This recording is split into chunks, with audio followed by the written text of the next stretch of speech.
যেই আমলটা নবী সাল্লাল্লাহু আলাইহি ওয়াসাল্লাম আমাদেরকে শিখিয়েছেন, যে আমলটার বাস্তব প্র্যাকটিস নবী মুহাম্মদ সাল্লাল্লাহু আলাইহি ওয়াসাল্লাম নিজে করেছেন, তার লক্ষ লক্ষ সাহাবীরা করেছেন, যেই আমলটা আল্লাহ তাআলার মাহবুব বান্দাগুলো করেছেন, আমরা সেই আমলগুলো ছেড়ে দিয়েছি।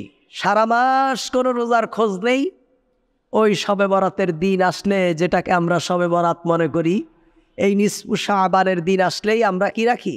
রোজা রাখি, সারা রাত জেগে ইবাদত করি। অথচ আল্লাহর নবী সাল্লাল্লাহু আলাইহি ওয়াসাল্লাম সারা মাস রাখতেন। এটা এত গুরুত্বপূর্ণ যে ফাউহিব্বু আন ইউরফা আমালি ওয়া আনা সাইম, আমি ভালোবাসি যে আমার আমলটা আল্লাহর দরবারে এমন অবস্থায় পেশ করা হোক যে সময় আমি কি রোজাদার, আমি সিয়াম অবস্থায় আছি। এজন্য আমরা যারা পারব, আমাদের যাদের পক্ষে সম্ভব, আমি বিশ্বাস করি প্রত্যেকের পক্ষেই সম্ভব, যারা রাখবে না আলাদা ব্যাপার, প্রত্যেকের পক্ষেই সম্ভব। আমরা অন্তত কিছু সিয়াম এই শাবান মাসে রাখব, কিছু সিয়াম আমরা রাখব। সোমবার বৃহস্পতিবার তো কন্টিনিউ রাখবই, এর ফাঁকে দেখা যাচ্ছে 1-2 দিন করে রাখলাম, রেখে অন্তত এই পুরা শাবান মাসে যদি আমার 10টা রোজাও হয়, তাহলে আমরা আমলের দিক থেকে কিছুটা কি এগিয়ে গেলাম। ভাইরা আমার, কোনো দ্বন্দ্ব, কোনো ফাসাদ, কোনো ধরনের আমিত্ব আমাদেরকে আল্লাহর দরবারে পৌঁছাতে পারবে না। আমাদের কাছে আল্লাহর দরবারে পৌঁছাতে পারবে আমাদের আমল। আমরা কে কতটুকু সৎ কাজ করেছি।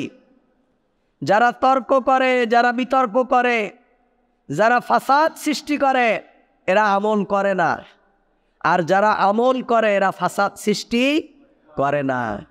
কোনো ধরনের ফাসাদ দ্বন্দ্বের মধ্যে আমরা যাব না। আমরা যতটুকু পারবো ততটুকু আল্লাহ সুবহানাহু ওয়া তাআলার দরবারে আমরা পেশ করব। যে আল্লাহ, আমি দুর্বল, আমি অক্ষম, আমি এই স্বল্প আমল নিয়ে তোমার দরবারে উপস্থিত হয়েছি। আল্লাহ, তুমি যা ইচ্ছা করতে পারো, সকল ক্ষমতা একমাত্র তোমার হাতে। এজন্য আমরা আমলের দিকে বেশি মনোযোগী হব। কে আমাদের কি বলল না বলল, কি এগুলো আমাদের দেখার দরকার নেই। আবার বলছি, যারা বিতর্ক করে, যারা ফাসাদ সৃষ্টি করে, যারা আমিত্বর বড়াই করে, যারা বড় আলেমের বড়াই করে, দোহাই দেয়, খুঁজলে দেখা যাবে তাদের ভিতরে আমল নেই। আর আল্লাহর যে বান্দারা আমল করে, আল্লাহর যে বান্দারা সালাত আদায় করে, আল্লাহর যে বান্দারা নেক কাজ করে, আল্লাহর যে বান্দারা আল্লাহ তাআলার কাছে জবাবদিহির হিসাব রাখে, তারা এত ফাসাদ, এত দ্বন্দ্বর মধ্যে যায় না। তারা আল্লাহর জন্য নিজেকে সঁপে দেয়।